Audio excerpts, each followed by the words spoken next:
Alright, Filipino reaction. Okay, nandito na naman tayo mga kaibigan. Reaction video na naman dito sa politics na nangyayari sa ating bayan. Na ito na nga, about pa rin kay Alice Go. Kay Alice Go. Ikalawang Alice Go. Nabunyag sa pagdinig sa Senado. Na talaga namang nagtitrending ngayon. Ito na. Nabunyag sa pagdinig ng Senado na may isa pang Alice Leal Go.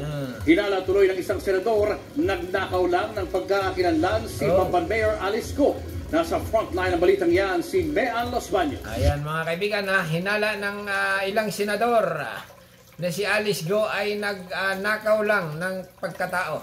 Ganon, ulitin nga natin. Take 2. Nabunyag sa pagdinig ng Senado na may isa pang Alice Leal Go.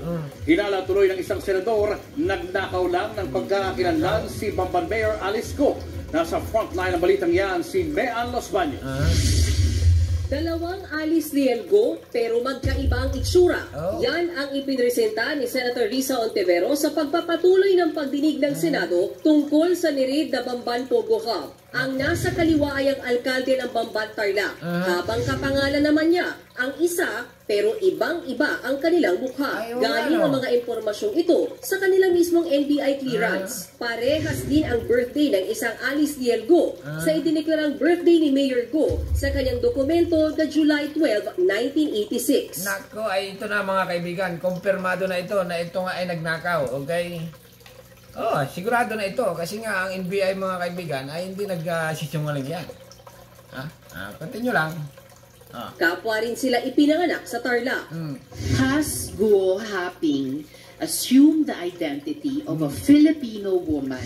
Tingin ni Senator Ontiveros, ninakaw ni Mayor Go ang pagkakakilanlan ng isang Pinoy para kalaunay makatakbo sa politika. Nako. Sino po ang babaeng ito na may pangalang Alice Leal Guo pero hindi kamukha ni Mayor? Ayun, Nasaan na po siya ngayon? Malinaw na sa hindi bulag o nagbubulag-bulagan, iisang tao lang, si Mayor Alice Guo at si Guo Huaping. In fact, it appears that the name Alice Guo was stolen from a Filipino. Hindi lang citizenship ang ninakaw, pati identidad ng isang kababayan natin. Nako, ay talaga naman ito si Alice Go. Pinapahirapan pa ang mga senador. Hindi na lang aminin na siya ay isang Chinese. Para tapos ang usapan. Kulong na. Di ba? Pag umamin. Talaga naman. Ang mga Chinese sa Pilipinas, kanya-kanyang paraan para maging Pilipino. Okay, continue lang.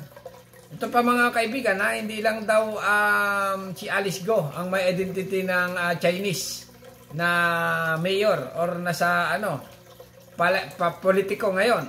Meron din daw governor at vice governor na pure Chinese na nagte-trending din dito sa social media. Ganon matagal na.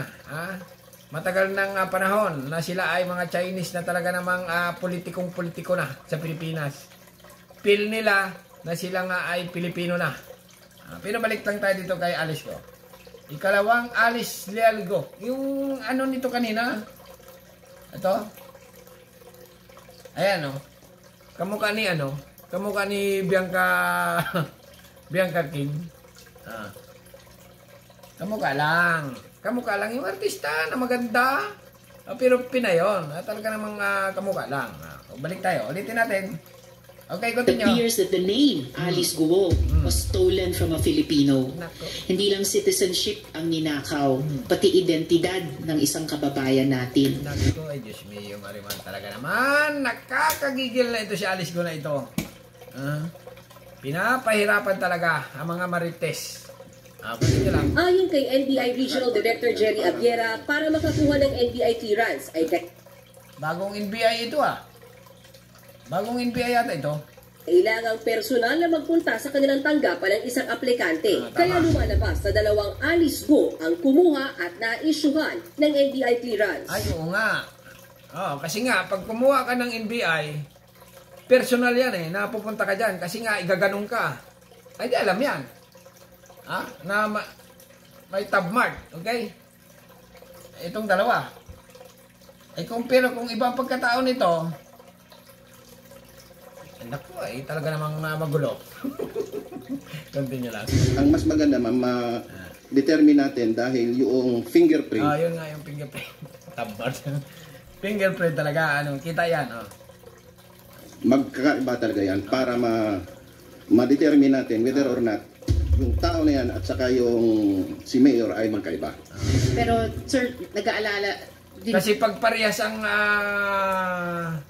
tab print nun, ibig sabihin, isang tao lang yon.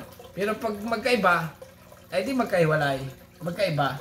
po ako para sa babae na nasa clearance ninyo. Yung either kapangalan ni Alice Lialguo o yung totoong Alice Lialguo, pwede po bang i-ascertain ng NBI yung kinaroroonan nitong Alice Lialguo? Papahanap natin, ma'am. Ay, alam yan. Nandun yung address mo pag kumuha ka ng NBI. Ito, si Alice Go ay nakatira dito sa lugar na ito. Alam niyo, nandun sa NBI Ay halos lahat ng tao sa Pilipinas, pag nagtatrabaho ka, may NBI ka. Kaya sigurado na ito mga kaibigan. Alice Go, booking na. Wala nang kawala. Sigurado na ito. Chinese talaga yan. Continue lang. Hiniling na rin ni Ontiveros sa NBI ang biometric sa suspended Mayor Go at ni Go Waping ang sinasabing Chinese identity ng alkalde. Ay, ang problema nito, sabi nila, hindi daw, iba lang daw ito, kamukha, ganyan-ganyan, Go Waping. Okay? Ay, problema, taga-China ito Halimbawa nga magkaiba. Okay? Yung passport nito iba. Kasi iba yung iba yung year. Baka kamukha lang. Ganon, ganyan. Maikumpara ang kanilang fingerprints. Hindi naman madepensahan ni Mayor Go ang sarili dahil absent siya sa pagdinig. Ayun lamang, absent. Nako, kaya pala hindi ko nakikita dito si Alice Go ngayon. Absent. Siguro nagsakit-sakitan, masakit ang ulo. Siguro stress. Ikaw ba naman ay questionin yung pagkatao? Di ba? Ako po ay isang Pilipino. Lumaki po ako sa farm. Nako, booking ka na ngayon. Ay pinadala niyang sulat sa Senado, sinabi ni Go na hindi siya fit na maging resource person. Sa totoo raw, nakakaapekto na ang stress at anxiety sa kanyang physical at mental health na dala ng mga malisyosong aligasyon. Sakit-sakita na. Nagsakit-sakita na ang walang sakit. Sobra na ang nangyayari sa ERC. Continue lang. Pero hindi bumenta sa komite ang mga dahilan ni suspended Mayor Go. Kaya agad ipinag-utos sa Senator Ontiveros na mag-issue ng sabina laban kay Go at sa kanyang pamilya para mapilitan silang dumalo sa mga susunod na pagdinig. Pero ang pamilya ni Alice Go, yung tatay niya ay nasa China. Hindi na babalik yon. Yung mga kapatid niya nasa Pilipinas pa. Possible na yun na nga, makaka-attend pa dito. Kaya lang baka tatago na ito or sisibat na. Baka dumaan ito sa Palawan. Sumakay doon sa barko ng China, Coast Guard. Di ba? Tatakas na, pabalik na ng China. Yun lamang. Pag nakatakas kasi ito si Alice Go, halimbawa, kasi nakabana ito sa sa NAIA, sa immigration, nakabana ito. Sigurado ito. Halimbawa ang tatakas, gagamit ito ng helicopter niya. Okay? Helicopter, papuntang Malaysia, or ganon. Madali lang yan. Basta mayaman, speedboat, gagamitin ganon. Pag nakatakas na, bye-bye na. Siyempre, ang mahahabol na lang dyan ng gobyerno ng Pilipinas, pag halimbawa nakatakas na, edi yung ari-arian niya, yung lupa, ibalik sa gobyerno ng Pilipinas. Tama na dyan ang kanyang 4 na mga kapatid. Babala pa ni Ontiveros oras na umabsent ulit sa hearing si Go.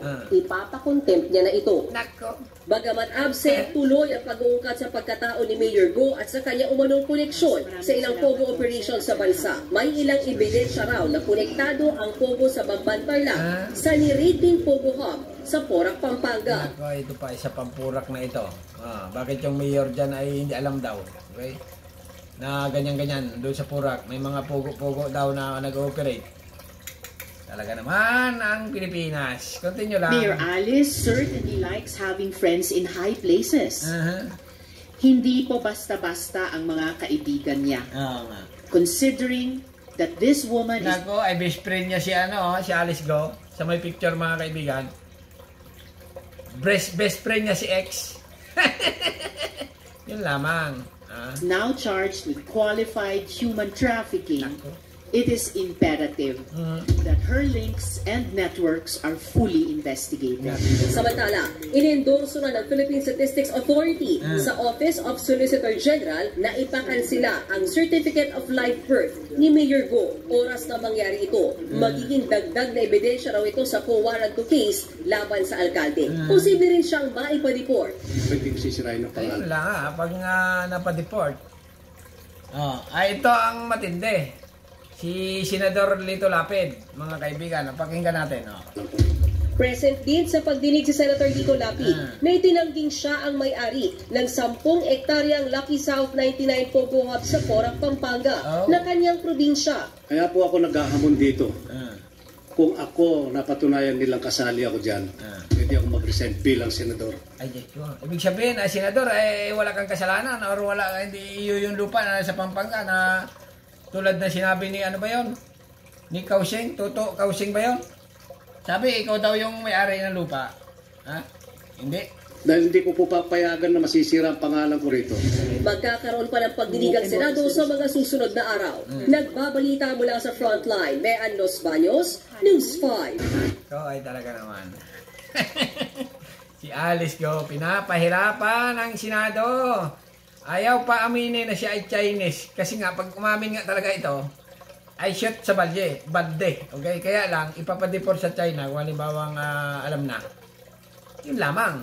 Pag na-deport na sa China, sabihin ng Chinese doon ng ay sa Pilipinas ka nagkasala. Dapat doon ka hatulad. Dito sa China, wala kang kasalanan.